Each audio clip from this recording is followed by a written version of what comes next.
Olha aí, Anelina, caiu. Mas o aviso está dado. Boa noite a todos, agora estamos gravando. Boa noite. Mais um estudo do NEP, do Centro Espírita Francisco de Assis, aqui com vocês, dando continuidade ao tema Descrição do Cristo. O último encontro nós vamos fazer sobre esse tema para fechar ele bem. Vai ser bem legal o estudo de hoje, muitas reflexões e vamos iniciar com a prece. Larissa, fique à vontade agora para fazer a nossa prece. Nossa pressa agora. Vamos, nesse momento, pensar em Jesus, imaginar a sua figura olhando para nós, sorrindo para nós, transmitindo aquela serenidade, aquela harmonia, nos transmitindo energias de trabalho, de renovação, que possamos nos mirar em seu exemplo e que a sua palavra, o seu exemplo possa nos servir de inspiração para todos os momentos de nossa vida. E agradecemos pela oportunidade de ter acesso a esse estudo, de ter acesso a esses conhecimentos, que possamos meditar profundamente e utilizar esses conhecimentos como forma de progresso, de melhora íntima. Obrigada por tudo, Senhor, e que assim seja. Seja. Assim Amém. Amém. Oh. Né, Alexandre? Amém. É, Ruth. Bem, pessoal, eu estou só mandando mensagem aqui para a Anelina, que acabou caindo, e eu vou avisando aqui para ela que ela pode clicar no link novamente. Mas ela está dizendo que está com dificuldades de entrar. Não sei por que isso acontece. Talvez a internet mesmo, problema de sinal, geralmente é isso, quando acontece. Ela está reiniciando o computador. Mas a gente vai, então, aproveitando e fazendo uma partezinha que é mais rápida, que é encerrando os elementos que a gente não terminou na semana passada. E aí a gente faz rapidinho, porque hoje o foco é que a gente vá justamente para as lições morais, lições para a vida prática. Tem muita coisa interessante para a gente discutir, para a gente extrair.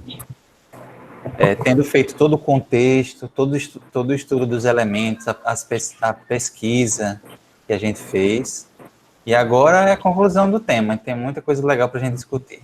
Então, eu vou passar para a Larissa, que fez essa pesquisa sobre alguns termos que faltaram no estudo anterior. Deixa eu colocar aqui no slide que nós paramos. Vamos lá.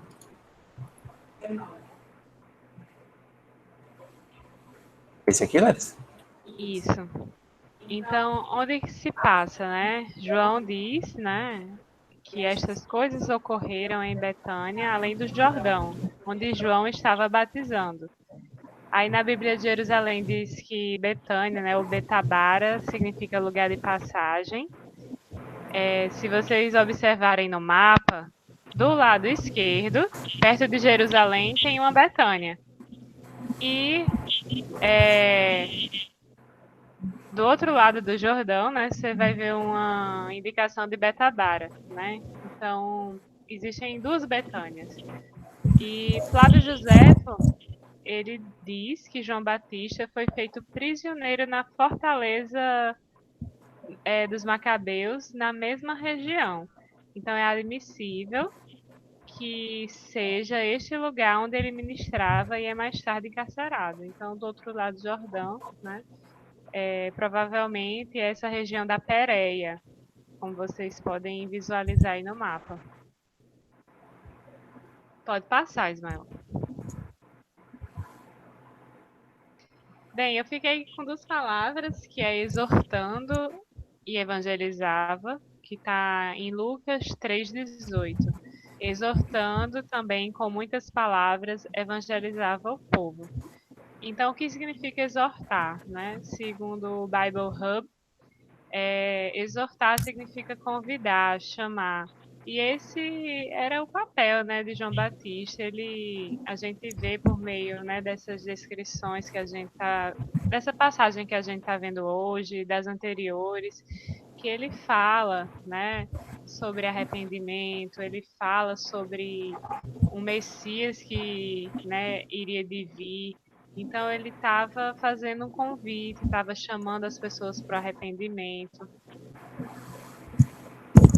E uma palavra que me chamou muita atenção é o evangelizava o povo, porque eu pensei que evangelizava, né, estaria ligado a o evangelho de Jesus. A gente atrela muito o evangelizar com ensinar o evangelho de Jesus. Então, como é que João Batista estava evangelizando?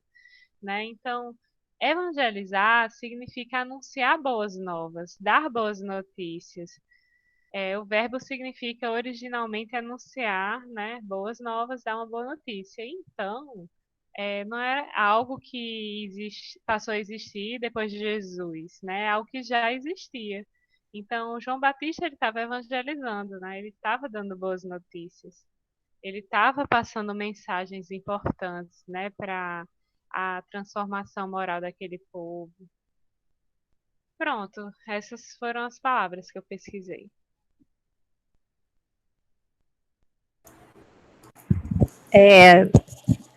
Larissa, assim, eu estava há pouco tempo vendo no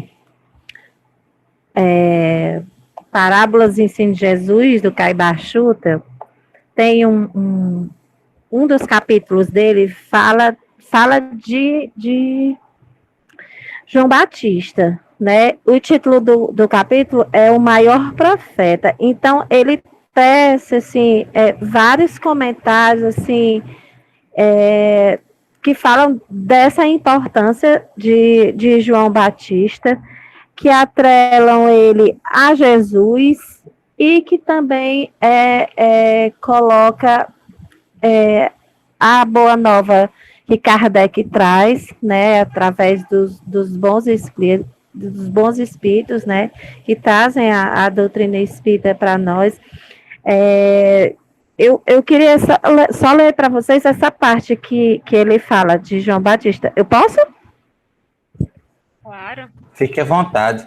Ruth, deixa eu só lhe dar uma dica para você ficar mais confortável. Não precisa segurar seu microfone, porque seu áudio já está ótimo. Ah, então ótimo. Quer dizer, eu fico pensando, né, que não está. Pronto. Ele diz assim, que João representa os profetas, né, que é o maior dos profetas dos nascidos de mulher, segundo o próprio Jesus, que Jesus é a graça e a verdade que recebeu no Tabor os testemunhos da lei pelo Espírito de Moisés e da profecia pelo Espírito de Elias. O nosso mestre é o maior dos enviados. A voz o aclamou, quando disse, este é o meu filho dileto, ouvi-o. Todas as vozes do Pai Celeste deram testemunho do Nazareno. A lei, a profecia, a graça e a verdade, de fato, ele é o Filho unigênito de Deus, em sabedoria e amor. João é o maior expoente da profecia, porque profetizou a vinda e a missão do maior dos enviados. O Espírito do Cristo é maior do que tudo e do que todos, porque ele foi e é o expoente do Verbo de Deus. Aí ele coloca uma frase eu acho que é em latim, que eu não vou repetir, mas ele fala da tradução, e a tradução o Verbo se fez carne e habitou entre nós. Na antiga dispensação, Elias é o mais poderoso dos profetas. Na nova dispensação, João Batista é o maior. Na novíssima, Allan Kardec é o elevado bom senso, a sublimação da profecia em seu mais elevado surto. E se quereis dar crédito, é este o Elias que havia de vir. Elias é o mais poderoso dominador das águas. De fronte para o alto, ele fez parar a chuva por 3 anos e 6 meses. Ergue um holocausto a Deus, o fogo o consome.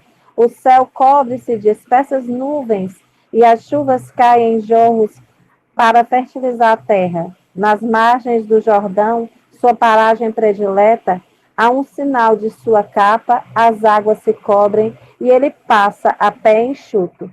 Elias é o profeta das águas. João avoluma as águas do Jordão com a multidão que ouve a sua voz.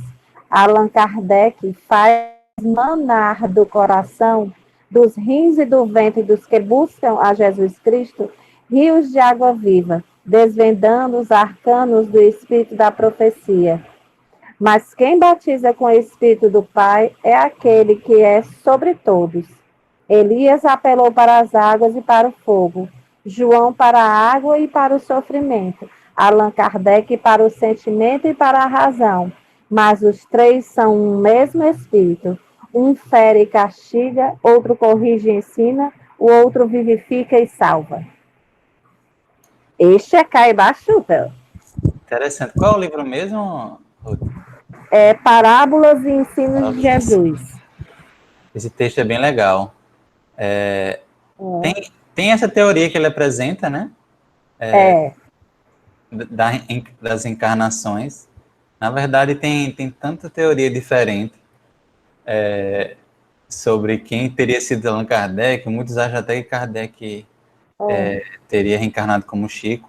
Mas isso é o de menos. A mensagem, em geral, é bem interessante sobre essa complementariedade, né? Depois, isso, da coisa que se interliga, né? Para além dessa coisa de ser reencarnação, não ser, eu achei interessante essa coisa de que é interligado, né? Que a gente sempre coloca que as revelações, elas estão ligadas umas às outras, né? E servem para reforçar uma a outra, né? Exatamente, né? Até nessa linha tem um outro texto que é do Vinícius, que depois eu vou trazer para vocês, que também fala um pouco sobre isso. Mas sobre essa questão e sobre esse texto bem interessante que Ruth trouxe, vocês têm algo mais a comentar? É um texto, eu acho que eu já li esse texto quando eu fui preparar um estudo sobre João Batista, e ele é bem completo sobre a vida dele. Tem um outro de Amélia Rodrigues que também faz um panorama geral bem interessante. O segundo capítulo do Primícias do Reino.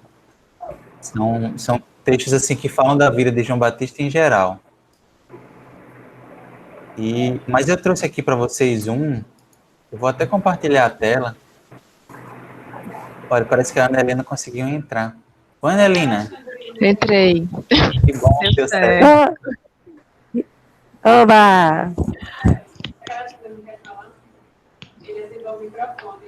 Oi? Fale aí que a gente não está lhe ouvindo.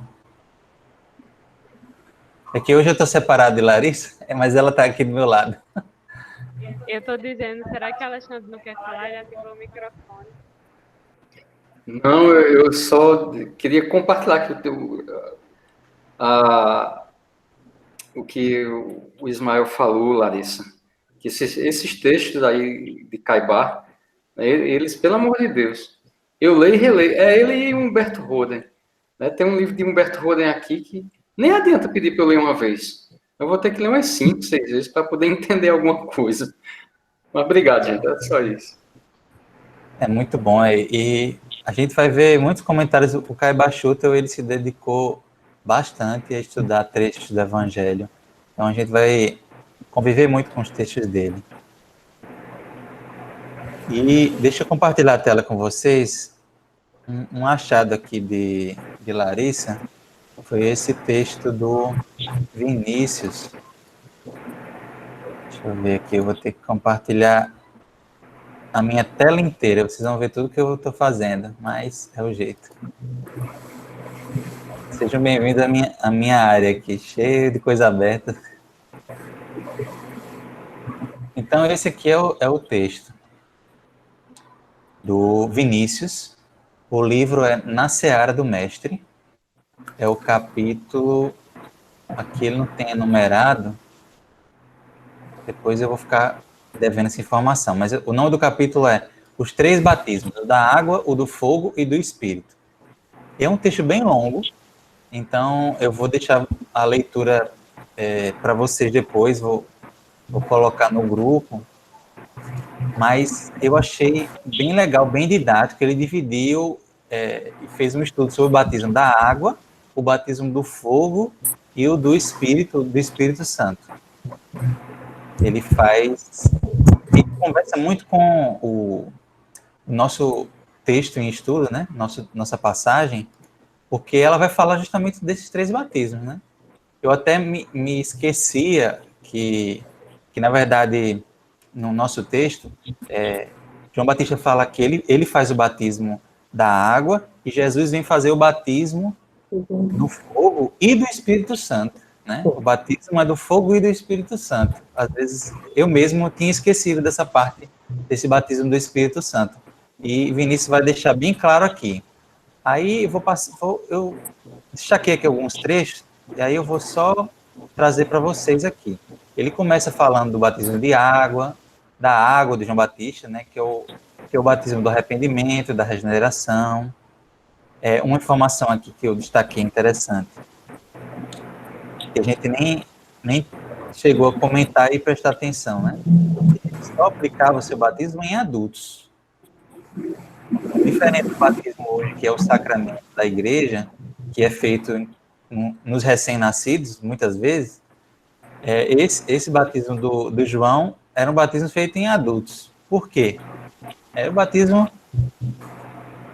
da consciência e do arrependimento, né? Não adianta esse batismo ser feito em alguém que ainda está entrando, vamos dizer assim, se conhecendo no mundo ainda, com pouca autoconsciência, né? Achei interessante esse detalhe. Mas o mais legal é esse trecho aqui. O batismo da água... Você está conseguindo ver aí, né?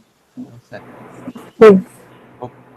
Vamos lá. O batismo da água não isentava ninguém das culpas cometidas, nem constituía por si só elemento de redenção, né? Assim como João Batista foi o precursor da mensagem e não trouxe a mensagem completa, o seu batismo também, né? Era um batismo que era uma fase, representa uma fase. Então, o batismo não isenta ninguém das culpas.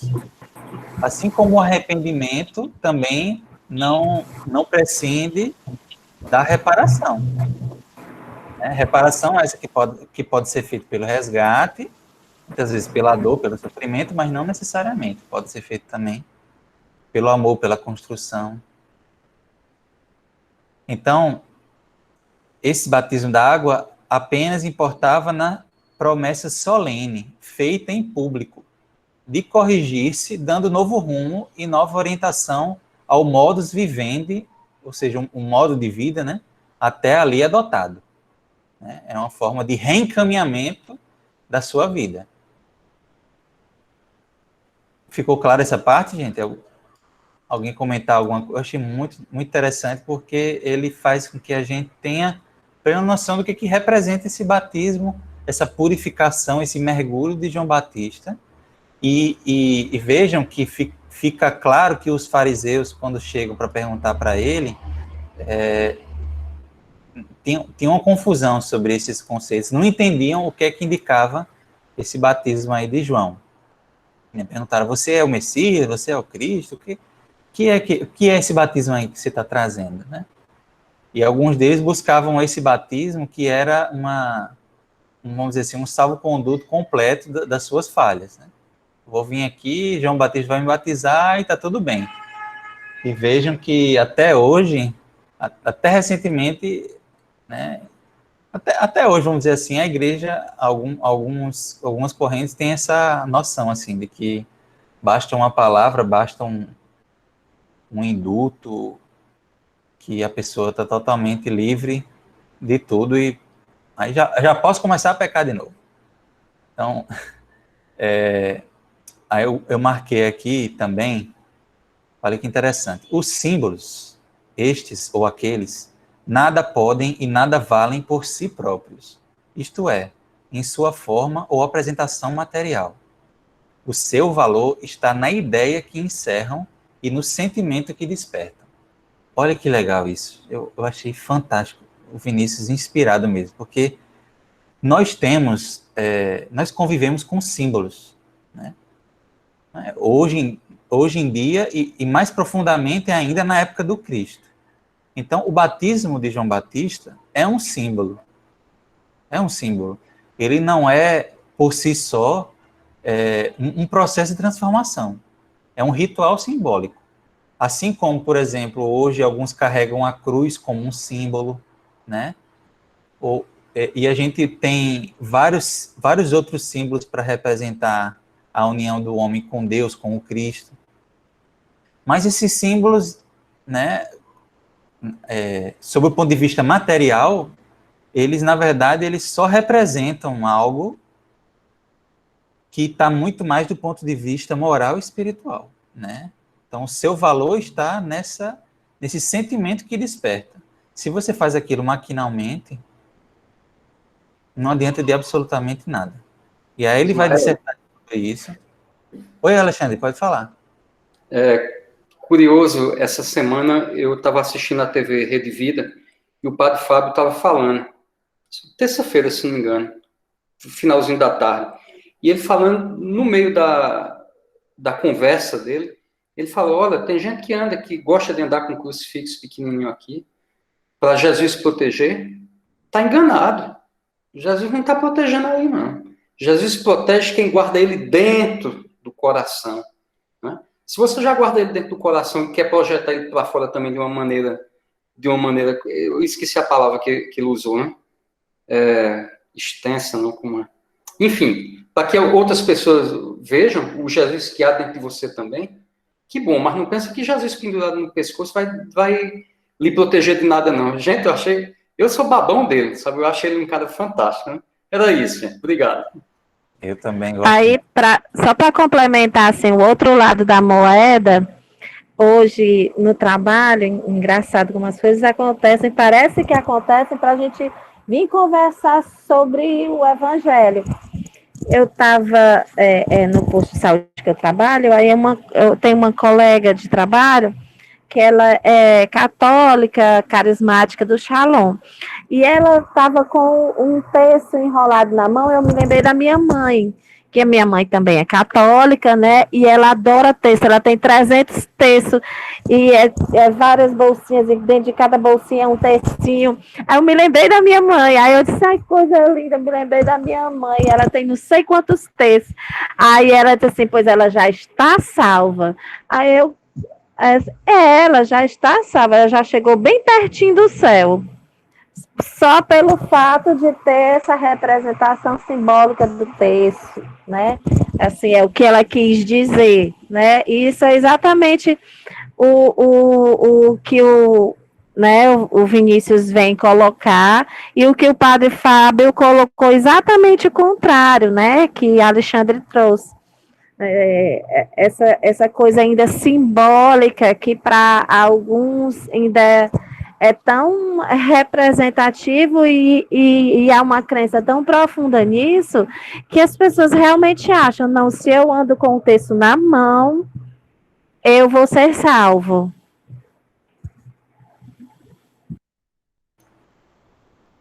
Olá, Antônio. Antônio está conosco. Boa noite a todos. Boa noite. Boa noite, Antônio. Boa noite. Boa noite. Antônio, a gente começou há pouco tempo e a gente fez um resgate de alguns elementos que faltaram na semana passada.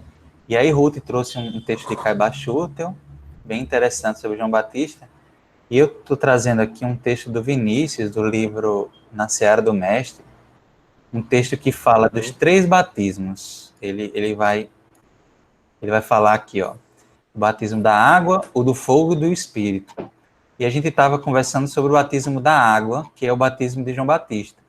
E eu comentava, e a Ruth acrescentou, e o Alexandre também muito bem, sobre como o batismo de João Batista, esse mergulho na água, ele representa um símbolo, né? Porque muitos, até judeus e fariseus, chegavam lá, recorriam a João Batista, a esse mergulho, como se fosse uma forma de ter um completo salvo-conduto das suas falhas. Na verdade, aquilo representava um símbolo, né, que o valor encerra, como o texto aqui nos diz, no sentimento que vai despertar diante daquele movimento, daquele símbolo que é um ritual material, mas que esconde, né, oculta esse significado moral. Então é importante ter isso, porque a gente às vezes confunde. E aí a Ruth falou muito bem de como muitas pessoas têm esses seus talismãs. Até hoje, né, a gente é muito ligado a esses talismãs, a essas figuras materiais, que a gente toma como se ela tivesse um poder por si só.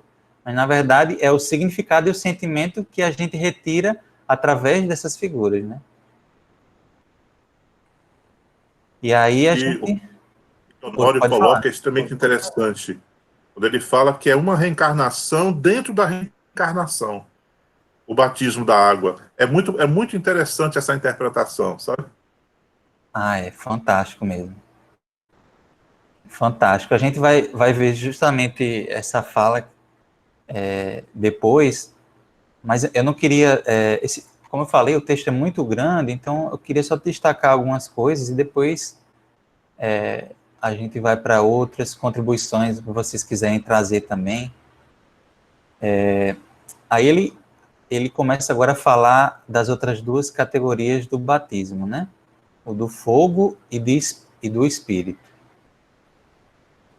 E aí ele vai dizer, começando a diferenciar, que o batismo da água é terreno e as outras duas espécies de batismo, do fogo e do espírito, são de origem divina, segundo o Vinícius, né? Estão mais ligados a essa ligação do ser humano com essa essência divina.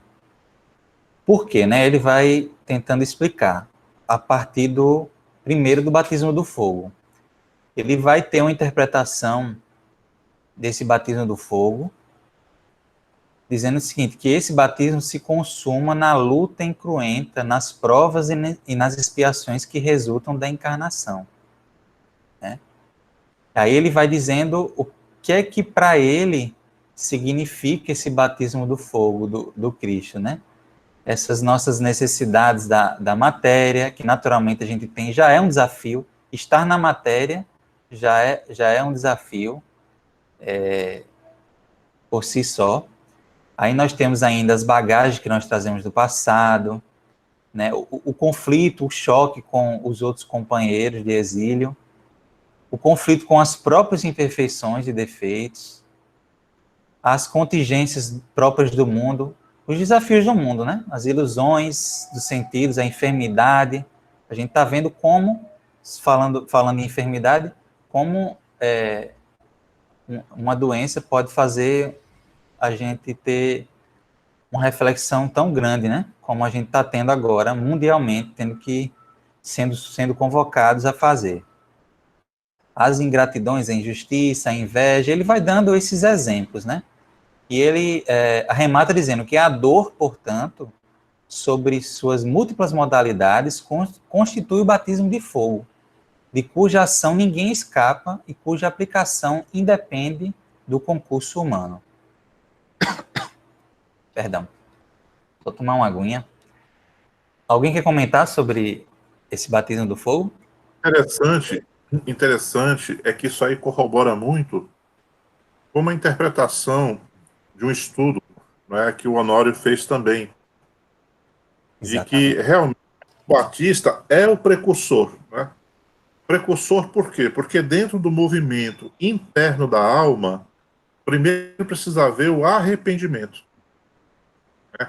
Enquanto não há o arrependimento, eu não me conscientizei da minha falta, eu não me conscientizei da minha imperfeição, eu não me conscientizei daquilo que eu fiz. Então, o primeiro passo é o arrependimento. Daí, Batista, seu precursor. E depois ele diz que viria um maior do que ele.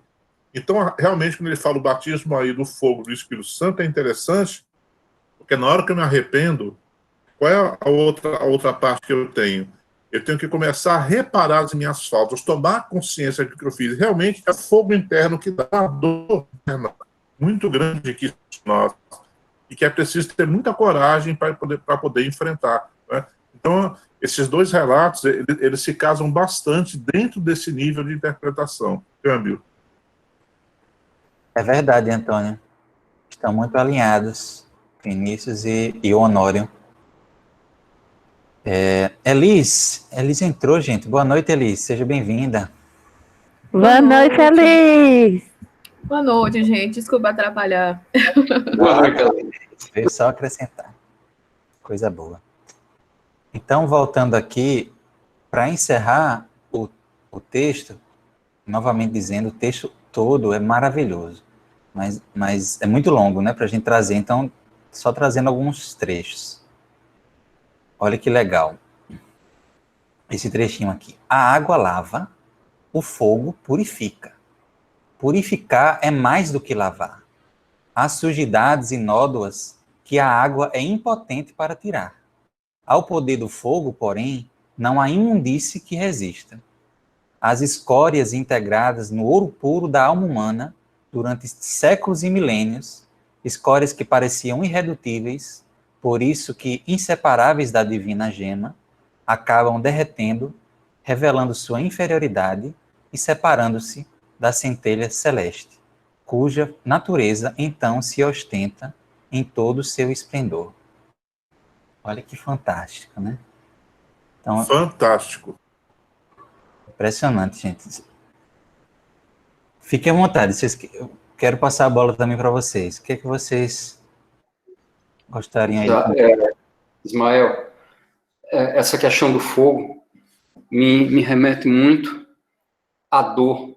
O quanto queima a gente abrir mão da vaidade, do orgulho, do egoísmo, da prepotência, do direito de exigir, de ter, de estar nos primeiros lugares. Então, eu sinto isso profundamente, porque toda vez que eu imagino, por exemplo, eu estou no meio de uma discussão, de uma conversa no trabalho, ou com meus colegas, nos abençoados grupos de WhatsApp, a gente sente o desejo de calar, é o fogo purificador, mas a gente insiste na inferioridade, e esse fogo me remete mesmo à dor, que é o fogo que vai lá e queima as impurezas da alma, né? Cicatriza as chagas, né? Mata os vermes, os germes.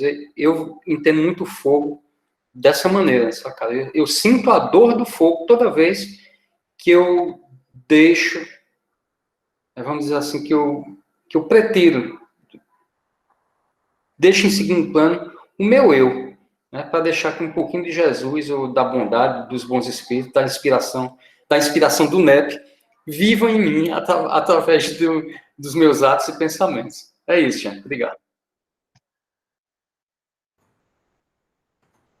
Pois é, Alexandre. É interessante que realmente esse processo de lavagem, essa comparação eu achei ótimo, porque de fato, até como Antônio bem comentou, esse batismo da água que o João nos traz, ele é uma etapa importante, mas ela não se encerra por si só o processo de redenção e de evolução do ser humano, né? Há realmente coisas que só o sofrimento vai nos fazer refletir e nos fazer perceber, né? Eu acho que a gente compartilha disso, né? Quantas vezes situações das nossas vidas de dor e de sofrimento nos fizeram, vamos dizer assim, virar a chave ou compreender, cair a ficha sobre determinada situação, determinado aprendizado, que normalmente a gente não ia cair em si, né? Então, esses momentos em que só a dor nos faz despertar para determinados movimentos na nossa vida. Assim como aqui ele nos fala, que a água ela lava, mas o fogo purifica. O fogo, ele compara essas nossas imperfeições como essas sujidades que estão impregnadas ao metal, ao metal não, a gema que é a nossa essência, né? E só o fogo para fazer aquilo derreter, e a gente derreter junto também, fazer com que a gente separe essa essência divina dessas sujidades, essas coisas, dessas, vamos dizer assim, imperfeições e distrações que a gente se coloca para nós mesmos, né?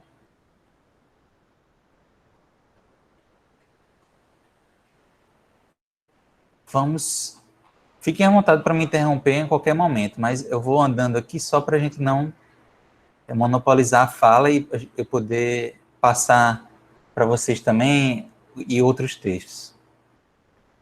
Ele ainda tem outro texto aqui que eu destaquei. Demais, resta ainda considerar que Jesus veio dar à dor o seu devido sentido, mostrando-a como elemento de redenção, né? Ele fez até uma pergunta, né? Por que o batismo de fogo é o batismo trazido por Jesus? Se esse sofrimento já existe desde o início da raça humana, né? Desde quando nós tomamos consciência dos nossos atos. Então, Jesus veio dar à dor o seu verdadeiro sentido, o seu significado, né? Até antes do Cristo, a gente não... Jesus deixou claro para nós que o sofrimento não é fortuito, né?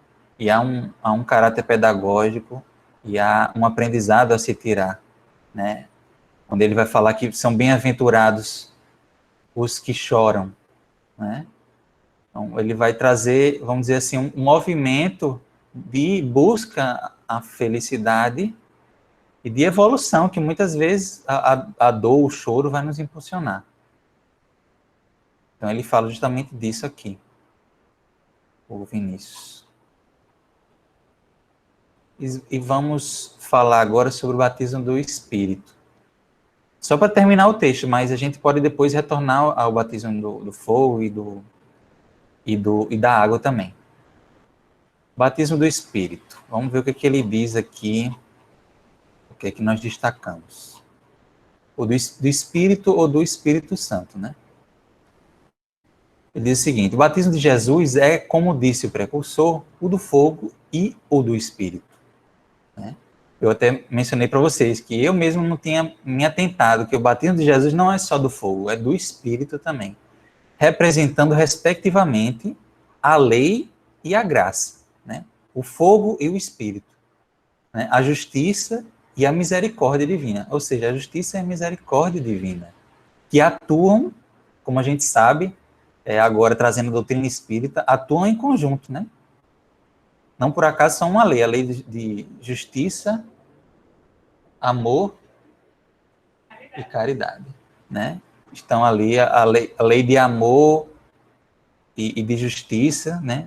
Misericórdia e justiça ali abraçadas. Elas não atuam separadamente. Interessante, né?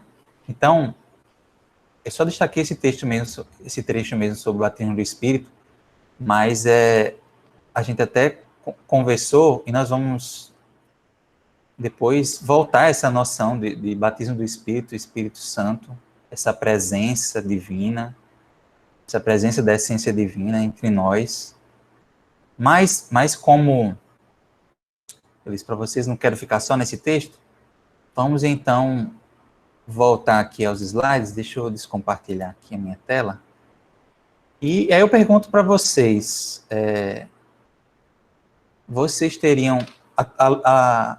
A Ruth nos trouxe um texto, eu trouxe outro. Vocês teriam algum comentário? A gente tem alguns aqui para trazer, mas se vocês tiverem, eu deixo aqui o espaço. Larissa, Luz Imperecível, que eu achei lindo, Crescimento e Humildade, capítulo 11, e Pão Nosso, se eu não me engano, Pão Nosso eu não li, mas Luz Imperecível, eu li sim. Pão Nosso é bem legal e eu, assim, sugiro que a gente deixe para o final, porque eu acho que vai encerrar maravilhosamente. A mensagem do capítulo 90 do livro Pão Nosso, de Emmanuel. Mas já que você falou de Luz Imperecível, o Antônio já até comentou sobre esses comentários do Honório, então vamos dar uma olhada no que ele nos diz. A gente destacou alguns trechos do Luz Imperecível aqui, que vale a pena a gente comentar. Para quem conhece Luz Imperecível, ele vai comentando versículo por versículo mesmo, às vezes palavra por palavra, bem detalhado, bem legal mesmo, o livro. Desculpa, eu tenho que compartilhar com vocês, esqueci. Uma janela, vamos lá. Agora vai aparecer. Deu certo?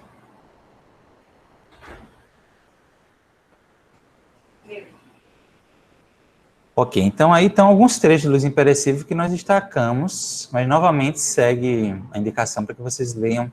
São 3 capítulos, né, Larissa? São 2? 2 capítulos que falam sobre a nossa passagem.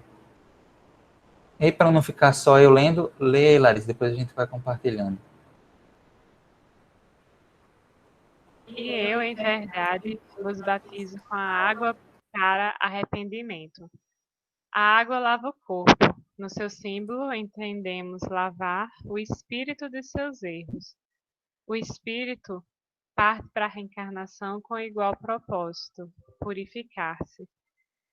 O batismo de João, portanto, cresce em simbolismo, apontando àqueles que se dirigem ao Batista a necessidade de mudança de pensamentos e conceitos para o bem, já que aquela cerimônia significava uma verdadeira reencarnação dentro da própria encarnação. E dispondo-se a adotar propósitos dignos de arrependimento, a criatura partia. Deixa eu tentar falar mais alto. E dispondo-se a adotar propósitos dignos de arrependimento, a criatura partia para uma nova vida, como o espírito ainda no plano espiritual se entrega confiante e esperançoso à nova empreitada no terreno reencarnatório. Mas aquele que vem após mim, Jesus. Sobre esse versículo, alguém quer comentar alguma coisa? Olha que interessante, né? O Antônio já havia até comentado. Esse comentário é como se fosse uma encarnação dentro da própria encarnação. Quando ele fala da questão do batismo, né, representava nós adotarmos uma nova postura, né? Uma postura mais digna, com valores renovados. E dentro da nossa vida, a gente consegue perceber a gente como se tivesse se renovando várias vezes, né? Eu acredito que se vocês forem olhar para trás, vocês vão perceber novos Alexandres, novas Anelinas, novas Larissas, novos Antônios, enfim. A gente consegue ver a gente encarnando de novo dentro da própria encarnação, né? A gente se renovando nossos conceitos. Pois é, exatamente, é nessa linha que eu estava pensando, Larissa, assim, como o nosso processo de evolução, ele é contínuo, né? Ele é feito na lida cotidiana e diária, mas há momentos na nossa vida, né, marcantes e momentos-chave em que a gente é colocado como se fosse mergulhado mesmo nesse processo de purificação, em que, de fato, é como se a gente assumisse um outro envoltório, né? Como se a gente se tornasse uma outra pessoa. É o que muitos companheiros nossos evangélicos vão falar bastante de nova criatura, né? é um processo de renovação profundo. Mais alguém quer Uma comentar? questão interessante, uma questão interessante nesse comentário também que você fez e que Larissa leu, é nós começarmos a fazer assim, um questionamento. Quando você falou que nós passamos várias vezes por esse processo, há um questionamento a ser feito. Até que ponto esse processo para nós é um batismo real ou é um batismo ritualístico? Porque o batismo ritualístico é aquele que eu vou, faço e saio, vou, faço e faço. Ou seja, eu repito sem transformação. O batismo do arrependimento, ele requer um comprometimento com a renovação. Então, nós sempre temos que fazer, do meu ponto de vista, esse questionamento para saber se aquilo que eu estou me propondo, se aquilo que eu estou fazendo, eu faço por um mero exercício de repetição ou realmente eu estou me comprometendo com aquele esforço de transformação para depois passar para os outros dois batismos. Porque enquanto eu estiver no ritual do arrependimento, do batismo da água, eu não chego nem no fogo nem no espírito. Então é uma reflexão interessante para nós fazermos, né? Há, a propósito sobre isso, uma mensagem bastante interessante, que não vale a pena eu falar agora, que é uma mensagem longa do Humberto de Campos, mas muito interessante, que fala sobre isso. Muitas das vezes nós vamos nos prender a toda a um ritual, e é um ritual que talvez esteja presente no nosso interior por uma questão antropológica, sociológica, em que sentido? Do que nós trazemos na esteira das reencarnações pelas religiões oficiais adotadas na Terra, nos lugares onde nós andamos. Então, para muitas pessoas, e vamos falar de nós, no caso, espíritas, para muitas pessoas, ir ao centro espírita uma vez por semana, assistir a palestra, dar o passo, participar da mediúnica, e depois de ir para casa, eu estou cumprindo, eu já estou fazendo o meu dever, já está tudo ótimo. E não é assim. Né? Então, muitas das vezes, nós nos prendemos a um ritual que, embora ele tenha uma realidade antropológica dentro de nós, o batismo do arrependimento proposto por João é um compromisso. Por isso que ele fala que é uma reencarnação dentro da encarnação. Eu me comprometo com aquela transformação. E a partir dali é que o processo começa. Então, vale a pena nós fazermos essa reflexão sobre a qual batismo nós estamos submetendo e de que forma nós estamos submetendo. Era apenas uma reflexão, câmbio. Muito bom, Antônio. Ruth, você ia falar algo? Essa questão do arrependimento, né, que é importante para o início do processo, né, porque, como o Antônio acabou de falar, é processual, né, ele fala aqui mais na frente exatamente dos processos, né, nesse próximo versículo que a gente vai ler, ele fala que tudo como é um caminho, né, que a gente vai percorrendo, né, e que esse arrependimento é o início só do processo de transformação do ser, né, que como a gente estava falando anteriormente, da questão do fogo, né, precisa a gente passar por esse processo, às vezes e muitas vezes doloroso, né, por nossa própria ignorância, né, de transformação, né, a gente cai, levanta,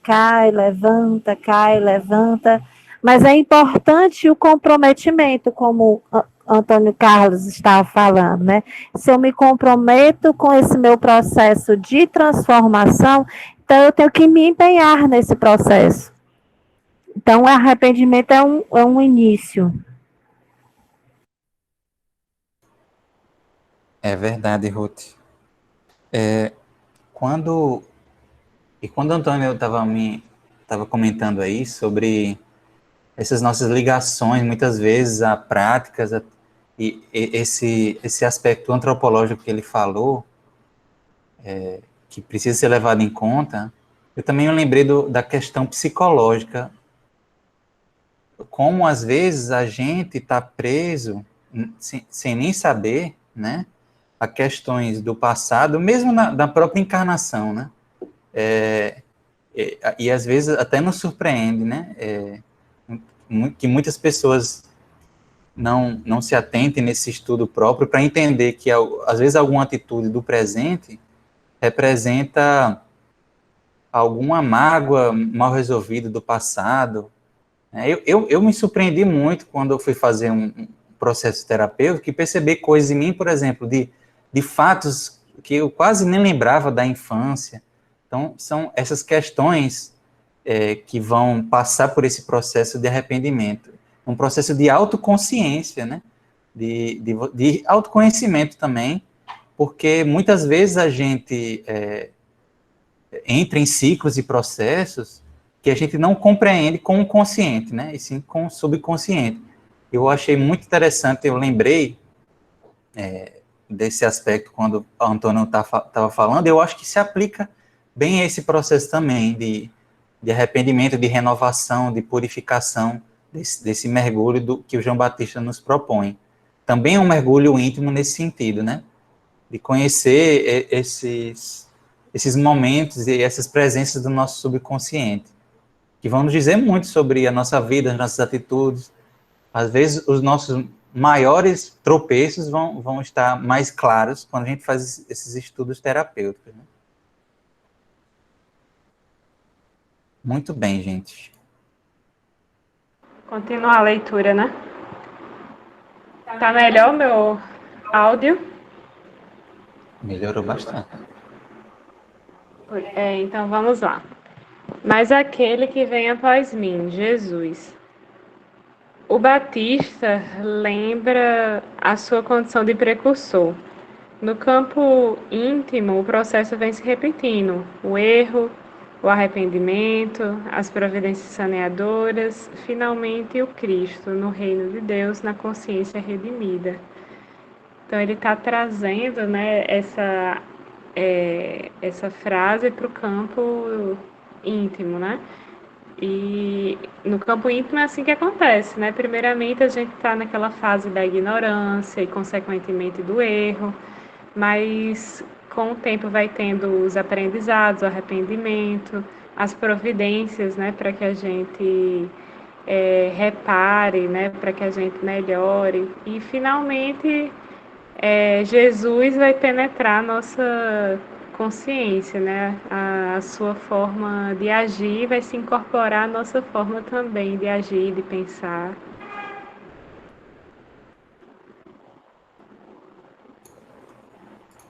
Maravilha.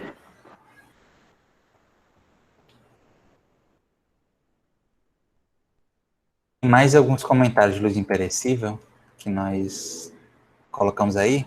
Deixa eu pedir para alguém ler. Vamos começar com Alexandre. Você pode ler, amigo? Claro. É mais poderoso do que eu. De fato, o emissário tem uma influência em um campo de ação relativos. De certa feita, o próprio João assinalou: é necessário que ele cresça e que eu diminua. João 3,30. Precisamos deixar que Jesus cresça em nós. Para tanto, precisamos diminuir. O que não significa desaparecimento da individualidade, mas ajustamento da personalidade aos padrões do amor em trabalho, cooperação e, especialmente, simplicidade. Luz Imperecível, capítulo 11. Dou continuidade? Sobre esse versículo, alguém quer comentar algo? Ainda falando sobre o processo, é muito interessante essa colocação de que é necessário que ele cresça e que eu diminua. Por que essa colocação? Por que isso foi colocado dessa forma? Porque há realmente uma tendência em nós, seres humanos, dentro do aspecto evolutivo em que nós estamos, de nós estacionarmos, de nós nos conformarmos com uma determinada situação, né? Então, existe um comodismo que é muito natural da nossa natureza de achar que as coisas estão conforme os nossos interesses e ali devem ficar. Não é? Muitas das vezes nós somos avessos às mudanças, às lutas. Não é? Então, nessa colocação de que é necessário que ele cresça e que eu diminua, isso quer dizer, olha, na hora que o arrependimento chega, muito bem, arrependeu. Já está feito, já está feito. Agora pronto. Agora vamos para a próxima etapa, que são as reparações, né, que é a questão do fogo, que é a questão que nós temos que ter realmente muita coragem. Né?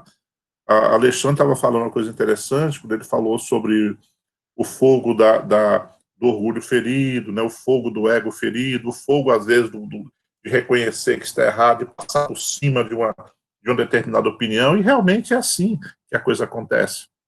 Sempre convém nós fazermos essa reflexão íntima, né? Em que estágio, em que tipo de batismo nós estamos, em que estágio nós estamos. Sempre tendo esse cuidado de que realmente passou uma fase, logo em seguida vem a outra. Não podemos ficar, às vezes, estacionados, né, numa única fase, questão de comodismo, né? Câmbio.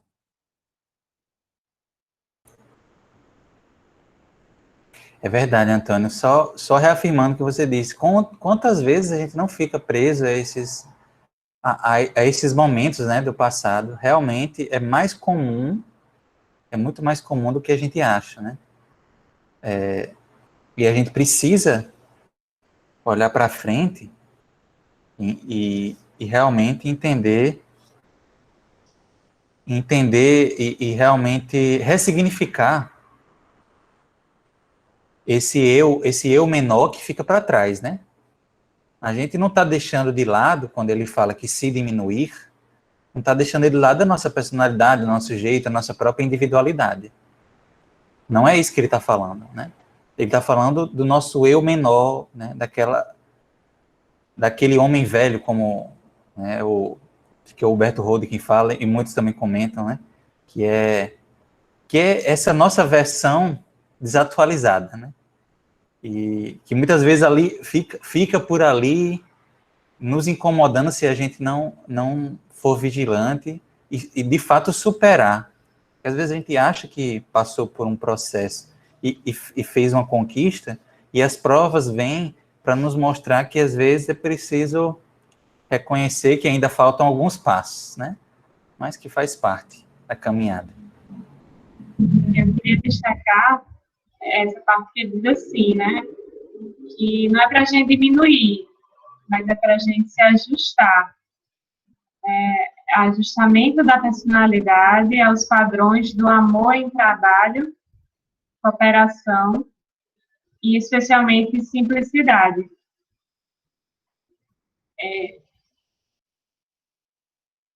Gente, eu estava falando eu estou aqui com 3 contas, mas enfim. O que eu estou querendo dizer é que isso tem tudo a ver com a passagem, né? Já que na passagem compara Jesus, né, a um trabalhador divino, já que ele está com a pá na mão, né? Jesus é um símbolo de trabalho, né? E esse trabalhador, né, trazendo essas imagens da agricultura, é um trabalhador simples, né, humilde. Então, que a gente traga esses símbolos de trabalho, né, e de humildade para as nossas vidas. Então, diminuir significa isso, né? É você se ajustar a esses padrões. Interessante, Larissa, você falar isso, porque não é arrepender e ficar arrependido simplesmente, mas é a gente arregaçar as mangas e ir para o trabalho, né? Exatamente. Não é inércia, né? Muito bom. E é interessante, só complementando aqui, porque eu vi, desde a primeira vez que eu escutei essa palavra arrependimento, acho que foi na primeira ou segunda. E aí me ficou martelando muito a questão assim, da culpa, né? Que esse arrependimento não se encaminhe para a culpa, mas sim para o movimento, né? movimento de mudança, de transformação, que seja um impulsionador.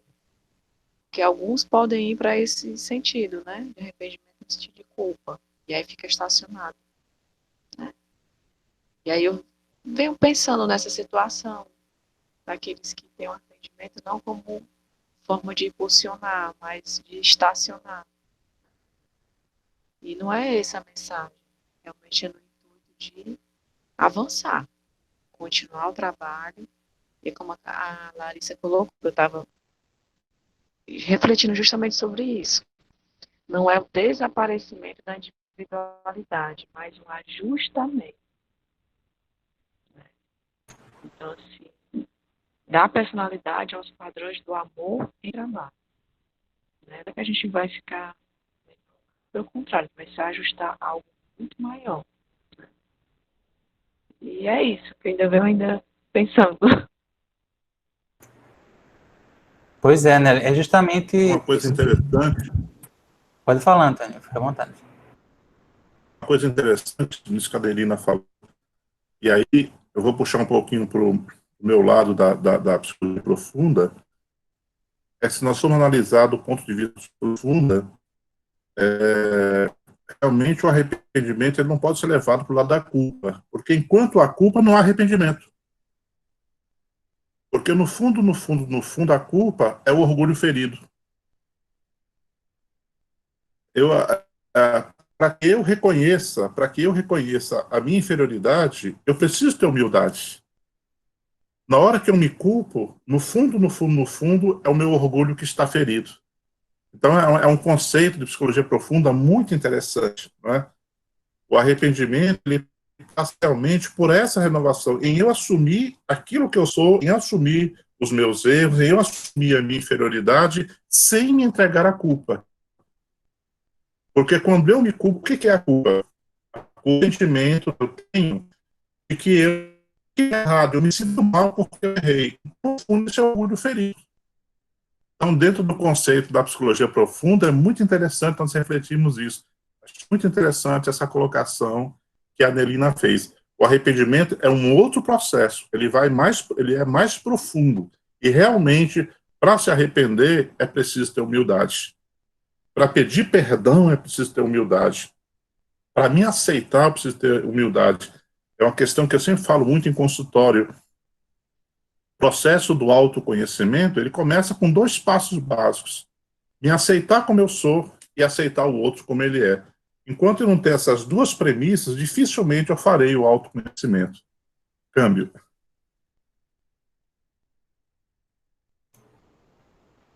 Muito bom, gente. Realmente, esses processos de culpa, às vezes estão muito... Às vezes não, né? Sempre estão associados a esse orgulho ferido, como o Antônio nos falou, né? Às vezes a culpa esconde... às vezes é uma preocupação demasiada que a gente tem de, eu errei, o que é que as outras pessoas vão pensar de mim, né? E na verdade, isso não é arrependimento, está muito longe de ser arrependimento, né? E o arrependimento acontece quando há a consciência do erro, mas aí vem aquele elemento importante que o Antônio falou e a Larissa falou do trabalho, né? De seguir, de usar aquilo para um motor da mudança, então, de se movimentar. Ismael, aí eu estava pensando aqui nessa questão do João apagar-se, diminuir-se, para que o Cristo elevasse, né? E quando o Cristo esteve na terra, falou de João como aquele maior entre todos nascidos de mulher. Então, que ser foi esse, né? Que ao longo da sua existência passou por todos esses processos que a gente estava falando agora, né? Um dia caiu, né? Um dia se arrependeu, aí um dia entrou no processo de buscar transformar-se, né? Nesse fogo. E o quão humildade precisa, né? Qualquer ser para se diminuir para que o outro cresça, né? Assim, o quão elevada é esse ser que fez isso, né?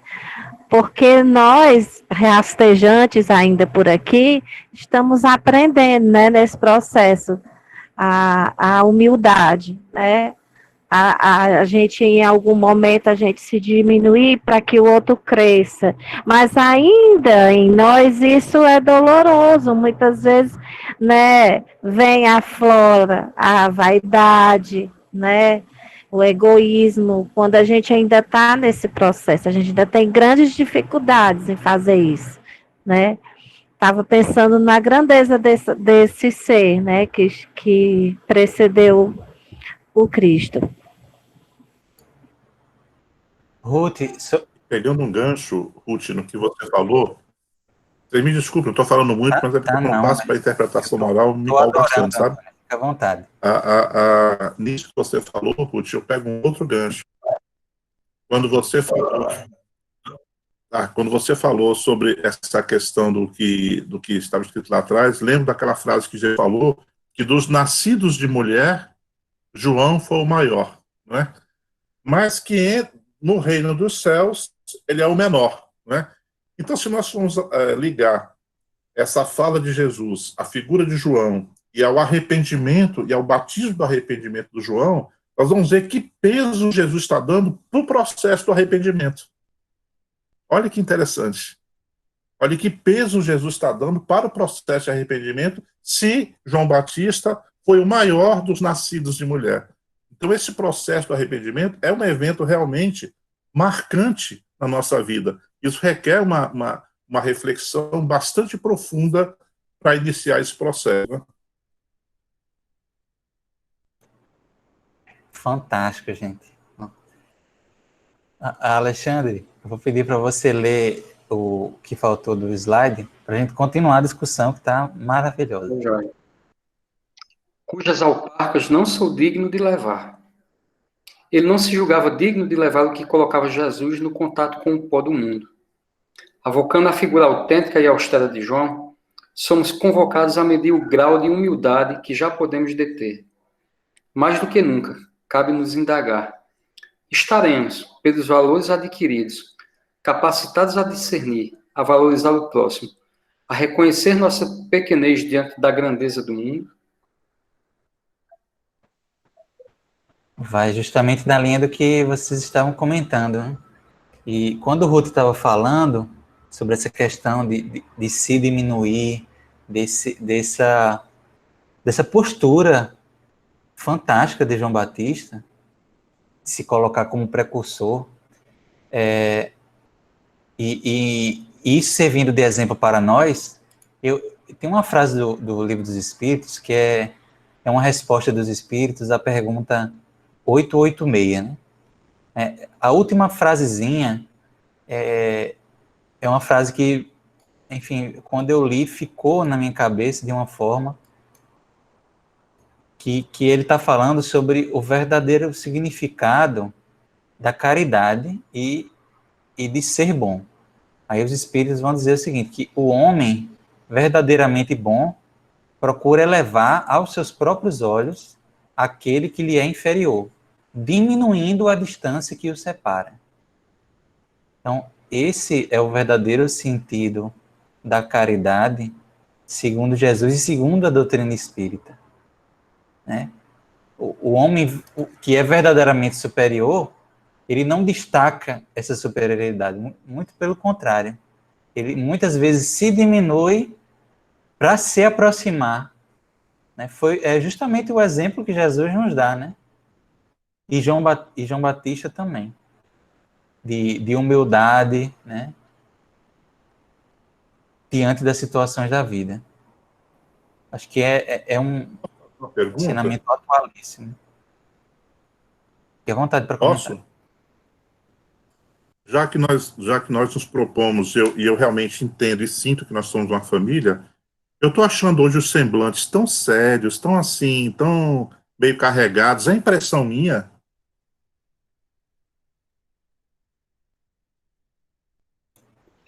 Não, Antônio, essa é a expressão de quem tá aprendendo com vocês, aí a gente tem que ficar concentrado. Eu tô concentrada. Ainda bem que eu tô com a câmera desligada, porque aí dá pra escapar da... Tô brincando. Gente, aproveitando aqui a deixa, a oportunidade, eu sempre achei que a humildade é das conquistas humanas, do espírito, perdão, a maior de todas, porque se você é humilde, você desfila em qualquer meio social, em qualquer agremiação, qualquer grupo religioso. E a humildade é tão grande, mas ela é tão grande que é até um paradoxo, né? Você dizer que a humildade é uma coisa... A gente traz aquela ideiazinha de humilde, a orelhinha para baixo assim, mas não é não. A humildade eleva a criatura de um jeito que... como eu queria ser humilde, gente. Porque eu conheço pessoas verdadeiramente humildes que você pode passar. Ela pode estar na lama, caminhando na lama, não, perdão, caminhando na lama. Você passar no seu carrão de luxo, no seu avião, no seu navio, seja onde for. Não abala a criatura, porque ela não se sente diminuída pelos bens, pelas suas conquistas, tá certo? Não se sente atingida de maneira alguma pela sua agressão, pelo seu maltrato. Então, a humildade, meu Deus do céu, eu trocaria tudo que eu conquistei até hoje, se é que eu já conquistei alguma coisa, por um pouquinho mais de humildade. Juro a vocês. Era isso. Adorei tua fala, Alexandre, porque eu estava ouvindo um dia desses, né, um podcast de autores, né, da minha área, da área de engenharia, falando, né, sobre temas na área ambiental, enfim.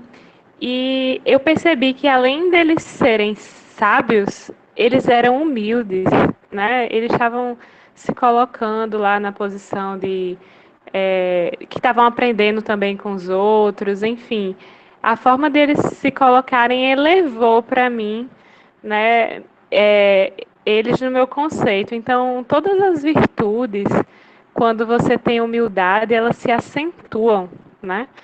Então, que a gente possa desenvolver primeiro nessa humildade em nós, perceber se a gente está, né, sendo humilde na forma com que a gente fala, na forma com que a gente age, né, na forma com que a gente pensa. Importante essa reflexão.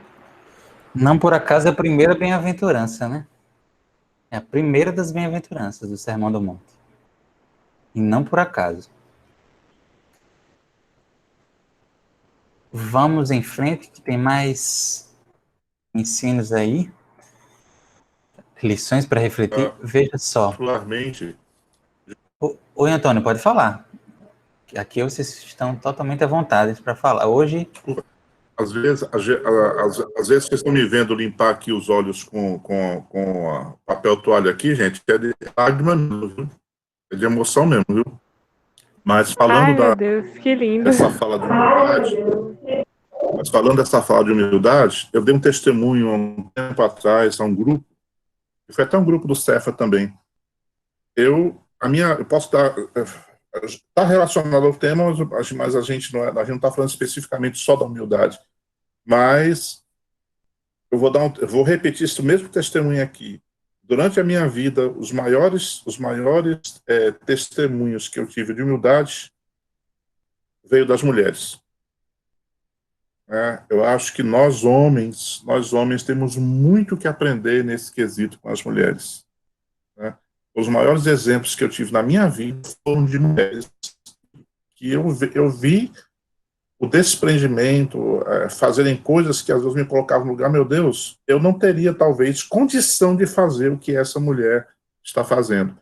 E existem mulheres na vida e a vontade que a gente tem é de beijar a marca do sapato dela que fica no chão, de tamanha devoção, de tamanha riqueza, tá certo?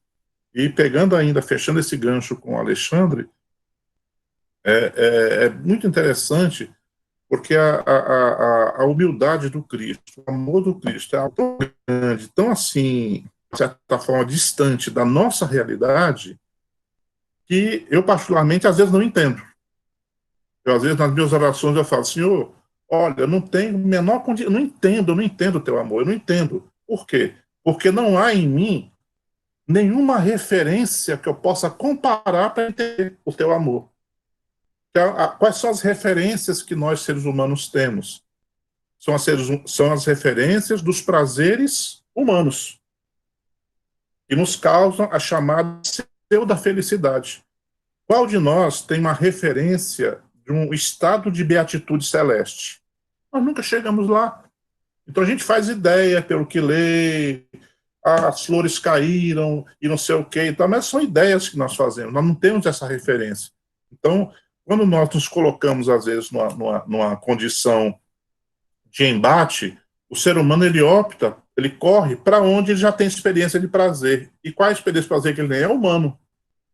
Então, Jesus é tão grande, que é difícil entender, certo? Essa humildade, essa questão.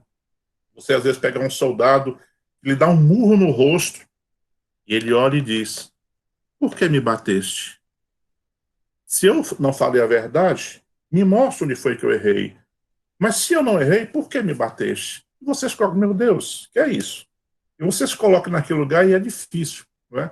Mas para mim, né, repito mais uma vez, as maiores lições de humildade eu aprendi e aprendo com as mulheres. Câmbio.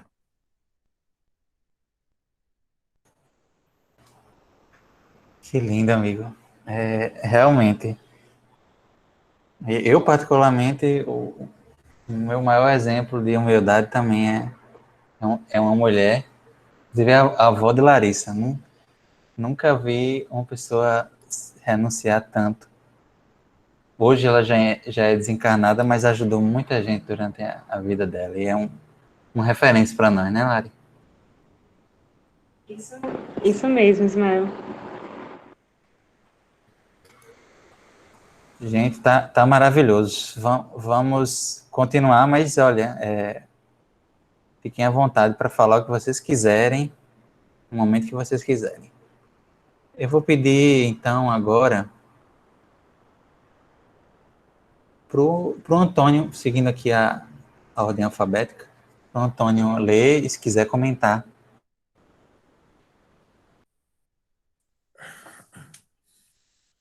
E com o fogo. Essa parte, não é isso? Sim.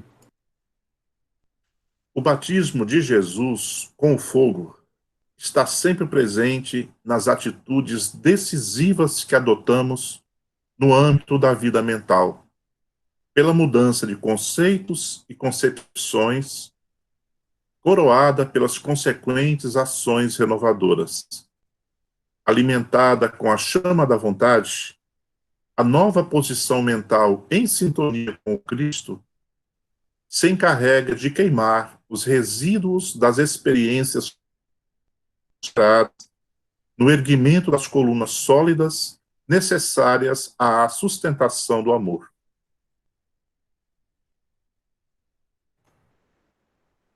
Como o Luz Imperecível, ele, em poucas frases, já consegue. A gente comentou sobre essa questão do efeito transformador do mergulho do fogo, e só resgatando, né? Aqui o Luz Imperecível também vai nessa mesma linha. Podemos seguir ou alguém quer comentar algo mais?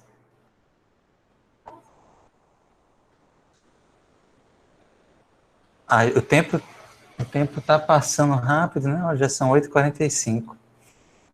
Já a gente vai ter que ir para o texto do Emmanuel para encerrar. É um texto curtinho do Pão Nosso que vale a pena a gente ler na íntegra. Mas vamos pedir então para Elis. Elis, você pode ler esse slide? Posso, é para ler todinho? Pode ler todo. Fala dos 3 símbolos. Certo. Em sua mão tem a pá. João apresenta-nos Jesus como homem do campo em plena atividade, a trabalhar a terra. Tal fato nos leva a refletir sobre o campo dos corações, o terreno dos sentimentos. É aí, na intimidade do ser, que o Cristo vai agir no cultivo das sementes do amor, cuja produção sustenta a todos indistintamente, e limpará sua eira. A pá nas mãos do Cristo pode operar eficientemente.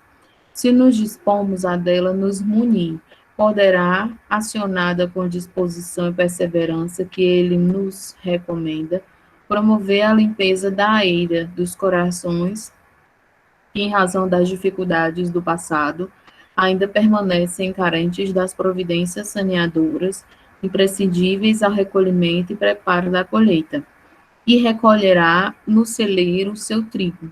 Quando adotamos os postulados do Evangelho, revigorados pelo conhecimento espírita, uma nova dinâmica deve vigorar. Só com ele pode a criatura movimentar instrumentos da libertação, sanear o campo interior, recolher os resultados nos celeiros da casa íntima, imprescindíveis à alimentação do espírito em sua atividade incessante. Só faltou a referência aqui. Sim, sim, faltou. É do Luz Imperecível também. Ah, tá. O Antônio caiu, mas já voltou. Gente, olha que impressionante como o quebra-cabeça agora se encaixa, né? A gente viu os símbolos, estudou no contexto, e agora a gente entende o que significam, a gente vai buscando e agora passando a entender o significado desses símbolos, né? A pá, como já foi falado, essa pá representando esse instrumento, né, do trabalho, esse movimento do trabalho interno, e a eira sendo esse ambiente do coração, esse ambiente em que nós colocamos esses instrumentos e vamos fazendo esse processo de limpeza interna e de separação, como a gente viu, do trilho e da palha, recolhendo, né, dentro de nós essas virtudes e imperfeições. Basicamente foi o que eu enxerguei, mas vocês têm algo mais a acrescentar? Como é que vocês enxergaram agora? Acho que talvez tenha ficado mais claro, né? Cada vez mais claro o que João Batista está aí nos falando.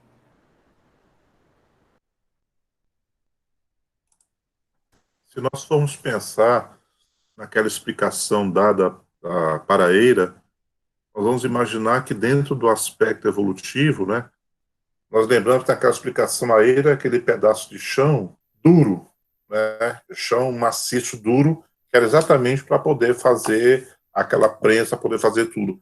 Muitas das vezes, nesse processo, é o solo do nosso coração, ainda endurecido, né?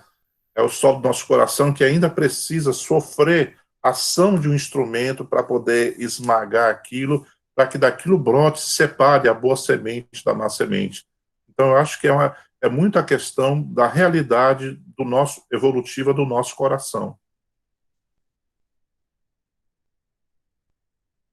E Emmanuel, no livro Pão Nosso, ele tem uma mensagem que se chama o arado. Então, tanto o arado como a pá são instrumentos de trabalho, né, para trabalhar com essa terra. E o arado, ele está muito ligado, né, segundo essa mensagem, à responsabilidade do trabalho, né?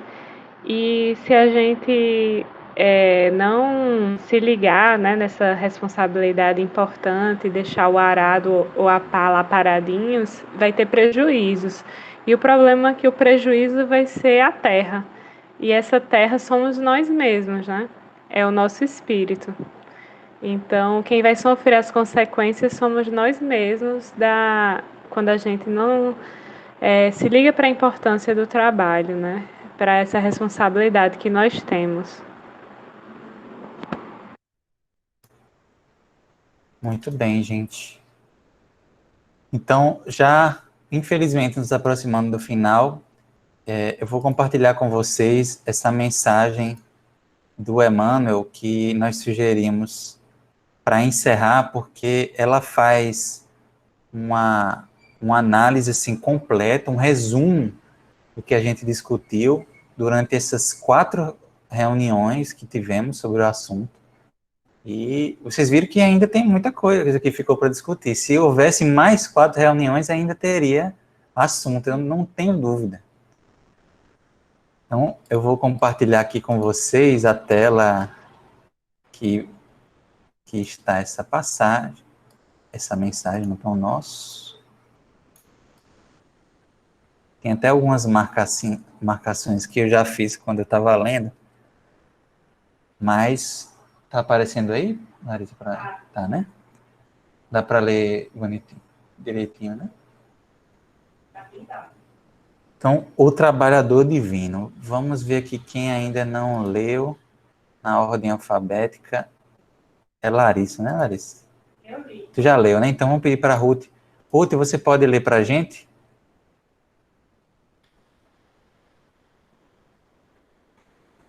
Para quem quiser pegar aí, o capítulo 90 do livro Pão Nosso, do Emmanuel. Deixa eu tirar o meu microfone aqui. Ruth, o seu está desligado. Isso. Pronto. O trabalhador divino. Emmanuel começa com a citação de Lucas 3,17, onde João Batista fala: ele tem a pá na sua mão, limpará a sua eira e ajuntará o trigo no seu celeiro, mas queimará a palha com o fogo que nunca se apaga.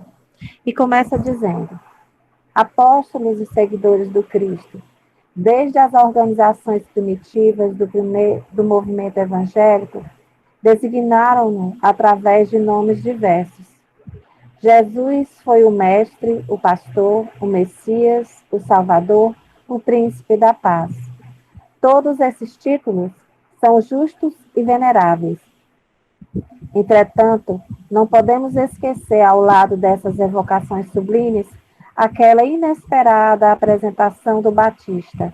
O precursor designa-o por trabalhador atento que tem a pá nas mãos, que limpará o chão duro e inculto, que recolherá o trigo na ocasião adequada e que purificará os detritos com a chama da justiça e do amor que nunca se apaga. Interessante notar que João não apresenta o Senhor empunhando leis, cheio de ordenações e pergaminhos, nem se refere a ele de acordo com as velhas tradições judaicas que aguardavam o divino mensageiro num carro de glórias magnificentes. Refere-se ao trabalhador abnegado e otimista.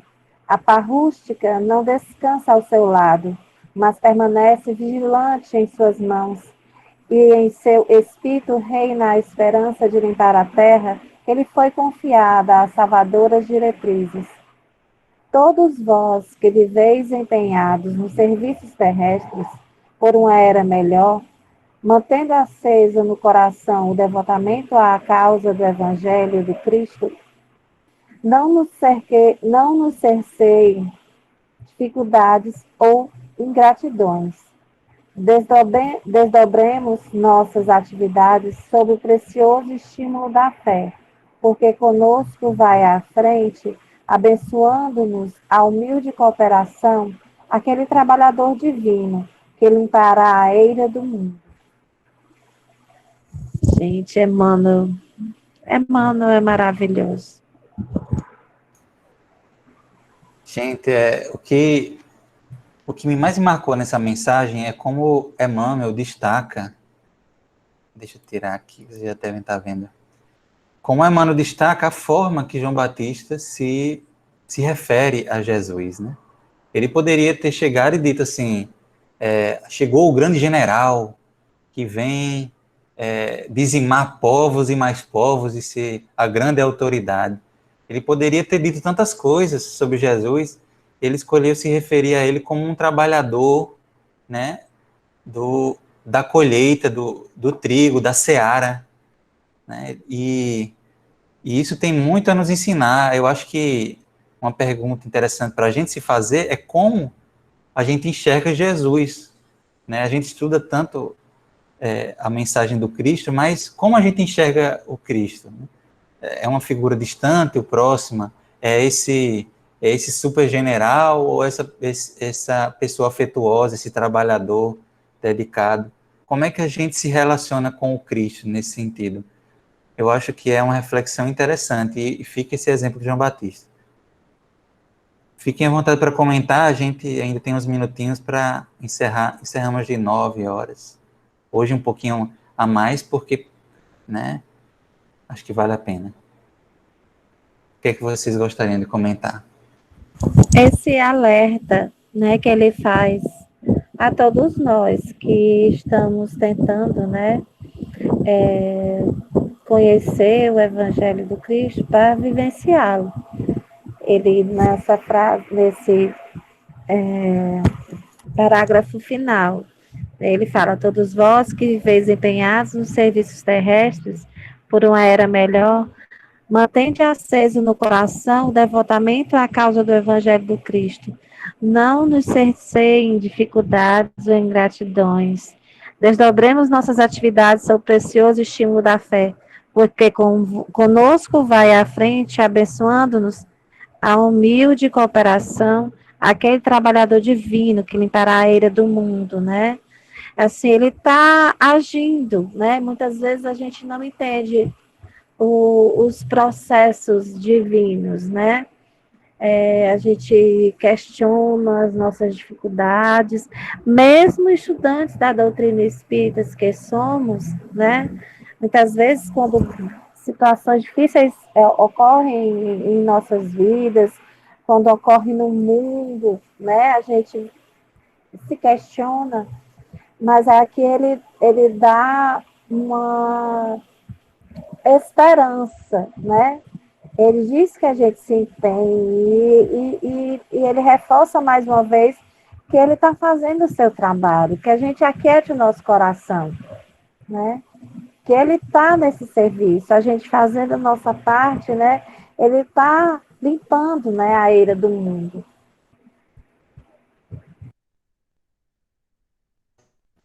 É verdade, Ruth. Essa mensagem ela fala forte com esse momento que nós estamos vivenciando, né?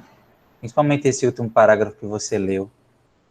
De fato, nos dá esperança e resignação para passar por esse momento que parece que a eira está sendo, nesse momento, remexida e está vindo fogo e palha e trigo ao mesmo tempo. A gente está vivendo esse momento, né?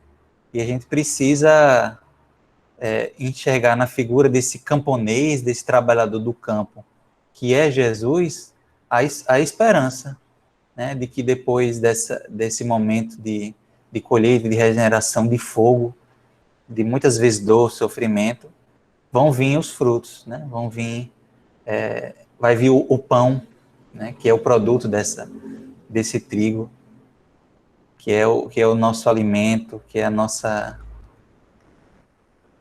base para continuar. Eu queria só complementar que o título da nossa passagem é Descrição do Cristo, e terminamos com uma mensagem chamada O Trabalhador Divino. Então, podemos descrever Jesus como o trabalhador divino. É isso.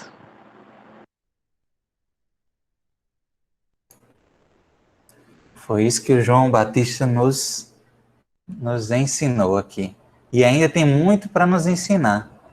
Na semana que vem, nós vamos finalmente chegar no momento em que João Batista batiza Jesus, né? Esse encontro, esse esperado encontro, vai ser na próxima semana. Então, preparem os corações, que nós vamos ter muitas reflexões e continuar. Meus amigos...